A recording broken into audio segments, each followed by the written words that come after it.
بسم اللہ الرحمن الرحیم۔ آخر ایصاف و نائلہ کون تھے؟ عربوں کا ایک مشہور بت جو صفا مروہ پہاڑیوں پر پوجا جاتا تھا۔ یہ وہ بت تھے جسے لوگوں نے اپنے ہاتھوں سے نہیں تراشے تھے، بلکہ یہ جیتے جاگتے حقیقی انسان تھے۔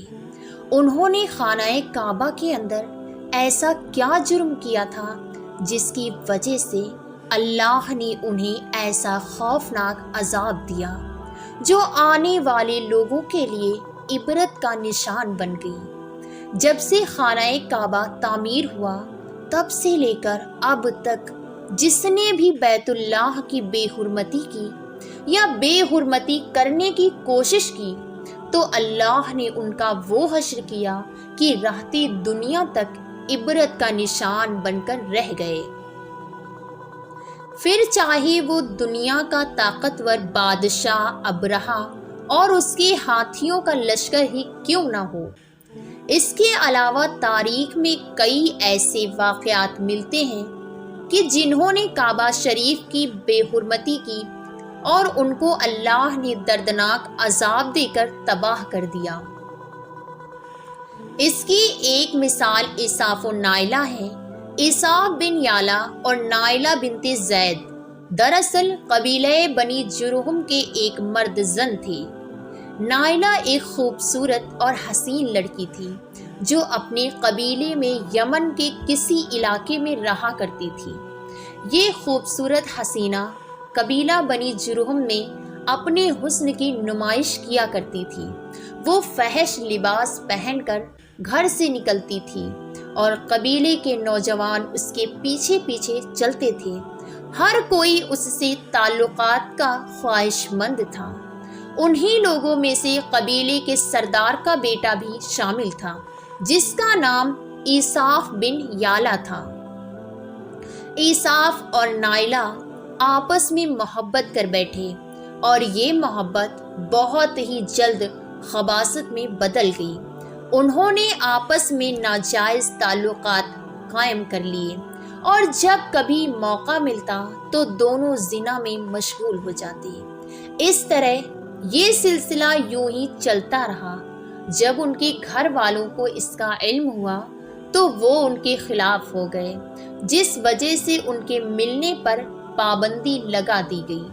ایک دفعہ کا واقعہ ہے کہ بنی جرہم کا ایک قافلہ حج کرنے کے لیے مکہ کے لیے روانہ ہوا تو یہ دونوں بھی اس قافلے کے ساتھ حج کے لیے چل دیے۔ قافلہ مکہ پہنچا اور یہ حج کے ایام تھے۔ انہی دنوں کا واقعہ ہے کہ ایک روز کعبہ میں لوگوں کی تعداد بہت ہی کم تھی اور آس پاس کوئی بھی موجود نہ تھا، لہٰذا شیطان نے ان کے دلوں میں وساوس ڈالنا شروع کر دیا۔ وہ دونوں خانہ کعبہ میں داخل ہو گئے اور اس تنہائی کے عالم میں زنا کرنے لگے۔ ان کی اس خباثت اور کعبے کی بے حرمتی پر زمین اور آسمان کانپ اٹھا اور سمندر کی موج جوش مارنے لگی اور اللہ کی طرف سے عذاب نازل ہو گیا۔ ہوا یوں کہ جب وہ خانہ کعبہ کے اندر بدفعلی کر رہے تھے تو اسی وقت ان کی روحیں قبض کر لی گئیں اور ان کے گوشت پوشت کے جسم پتھر کے بنتے چلے گئے۔ یہ لمحہ انتہائی خوفناک اور عجیب و غریب تھا۔ دو زندہ انسان عذاب الہی کے تحت اب پتھر کے بن چکے تھے۔ کچھ دیر بعد جب بنی جرہم کے لوگ کعبے کے قریب آئے اور بیت اللہ کے دروازے کو کھولا تو دونوں بدبخت برہنہ حالت میں پتھر بنے کھڑے تھے۔ وہ یہ سمجھ گئے کہ یہ خبیث اللہ کے مقدس گھر میں کس جرم کا ارتکاب کر رہے تھے۔ لوگوں نے دونوں کے مجسموں کو اٹھایا اور باہر لا کر زمین میں گاڑ کر انہیں کھڑا کر دیا تاکہ یہ لوگوں کے لیے عبرت کا نشان بنا رہے۔ کچھ دن گزرنے کے بعد مکہ کے لوگوں نے ایصاف کے بت کو اٹھا کر کوہ صفا کے مقام پر رکھ دیا اور نائلہ کے بت کو اٹھا کر کوہ مروہ کے مقام پر رکھ دیا۔ صفا مروہ دراصل 2 پہاڑی ہیں جو حرم کعبہ کے بالکل قریب ہی ہیں۔ انہی 2 پہاڑیوں پر چڑھ کر اور چکر لگا کر بی بی ہاجرہ علیہ السلام نے اس وقت پانی کی تلاش کی تھی جب حضرت اسماعیل علیہ السلام شیرخوار بچے تھے اور پیاس کی شدت سے بے قرار ہو گئے تھے۔ اسی لیے زمانہ قدیم سے یہ دونوں پہاڑیاں بہت ہی مقدس مانی جاتی تھیں اور حاجی ان پر چڑھ کر بڑے احترام اور جذبہ عقیدت کے ساتھ طواف کیا کرتے تھے۔ جب عیساف اور نائلہ کے بت کو صفا اور مروہ پر رکھا گیا تو ان کی سزا یہ تجویز کی گئی کہ جو شخص بھی صفا مروہ پر جائے وہ ان دونوں بتوں کو ایک ایک جوتا مارے۔ 1-2 نسلوں تک تو یہ عمل جاری رہا، پھر لوگوں نے انہیں جوتوں کے بجائے تھپڑ مارنا شروع کر دیا اور کچھ نسلوں بعد لوگ انہیں صرف ہاتھ لگایا کرتے تھے۔ اس طرح وقت گزرنے کے ساتھ لوگوں نے ان سے عبرت حاصل کرنا کم اور ان کی تعظیم زیادہ کرنے لگے، یہاں تک کہ ایک وقت ایسا آیا کہ عربوں نے جاہلیت کی بنا پر ان کو محبت کی علامت قرار دینا شروع کر دیا اور قبیلوں میں ان دونوں کے عشق کی داستانوں کو فخر سے بیان کیا جانے لگا۔ آہستہ آہستہ یہ محبت کی دیوی اور دیوتا قرار پا گئے۔ 5ویں صدی تک عیساف اور نائلہ کے اس بت کو عربوں کے بڑے بتوں میں شمار کیا جاتا تھا جن کے آگے لوگ سجدہ کیا کرتے تھے اور قربانی بھی چڑھاتے تھے۔ حضرت زید بن حارث رضی اللہ تعالی عنہ بیان کرتے ہیں کہ زمانہ جاہلیت میں جب مشرکین مکہ بیت اللہ کا طواف کرتے تھے تو عیساف و نائلہ کے اس بت کو چھوتے تھے۔ میں ایک دفعہ رسول اللہ صلی اللہ علیہ وسلم کے ساتھ بیت اللہ کا طواف کر رہا تھا، لہٰذا جب میں ان بتوں کے پاس سے گزرا تو ان کو چھوا۔ اس پر آپ صلی اللہ علیہ وسلم نے مجھ کو ان بتوں کو چھونے سے منع کیا۔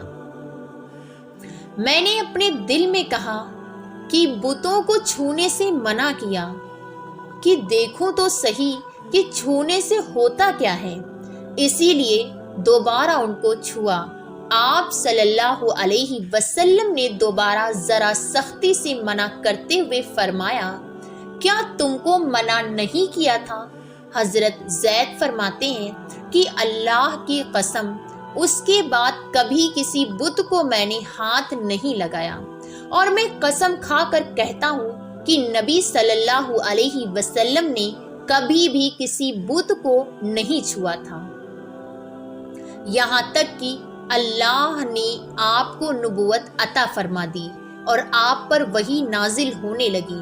ایک دن رشد و ہدایت کا ایک سورج طلوع ہوا جس سے یہ پورا خطہ جگمگا اٹھا۔ حضور پاک صلی اللہ علیہ وسلم نبوت کے عہدے پر قائد ہوئے۔ آپ صلی اللہ علیہ وسلم نے دعوت و تبلیغ کا کام شروع کیا۔ 10 ہجری میں جب اللہ نے عرب میں دین اسلام کو غالب کیا اور محمد صلی اللہ علیہ وسلم نے مکہ فتح کیا تو آپ فتح کے بعد حرم شریف میں داخل ہوئے اور اپنے چھوٹے بھائی حضرت علی کے ساتھ مل کر تمام چھوٹے بڑے بتوں کو توڑ ڈالا، اور آپ بت توڑتے جاتے اور یہ فرماتے جاتے کہ حق آ گیا اور باطل مٹ گیا۔ بے شک باطل نے مٹ جانا ہی تھا، یہاں تک کہ خانہ کعبہ تمام بتوں سے پاک ہو گیا۔ پھر آپ صفا اور مروہ پر تشریف لے گئے اور عیساف و نائلہ کے اس بت کو اپنے مقدس ہاتھوں سے توڑ ڈالے۔ ہم نے دیکھا کہ عیساف و نائلہ کے اس بت کو لوگوں نے بطور عبرت صفا اور مروہ پر رکھا تھا، لیکن شیطان نے انہیں ایسا گمراہ کیا کہ وہ ان کی پوجا کرنے لگے۔ صرف یہی نہیں بلکہ زنا جیسی بدترین جرم جسے کعبہ شریف کے اندر کیا گیا تھا۔ لوگ اس داستان کو فخر کے طور پر بیان کرنے لگے۔ ہونا تو یہی تھا کہ ان کے اس بدفعلی پر لعنت کی جاتی، لیکن عربوں نے اس گناہ کو داستانی عشق بنا دیا اور عیساف و نائلہ کو ایک رول ماڈل کے طور پر پیش کرنے لگے۔ بالکل اسی طرح آج کے اس فتنے بھرے دور میں یہی کچھ حالات نظر آتے ہیں، جہاں اگر کوئی شخص کسی طرح کا سنگین جرم کرے تو لوگ اسے ہیرو کی طرح بطور نمونہ پیش کرتے ہیں۔ فریڈم، آزادی خیال اور لبرلزم کے نام پر ہر طرح کی خباثت اور برائی کو خوبصورت انداز میں پیش کر کے اس کی بھرپور تائید کی جاتی ہے۔ اللہ رب العزت سے دعا ہے کہ اللہ ہمیں ہر قسم کی برائیوں اور فتنے سے محفوظ رکھے اور شیطان لائن کے وسوسوں اور چالوں سے حفاظت فرمائے۔ السلام علیکم ورحمۃ اللہ۔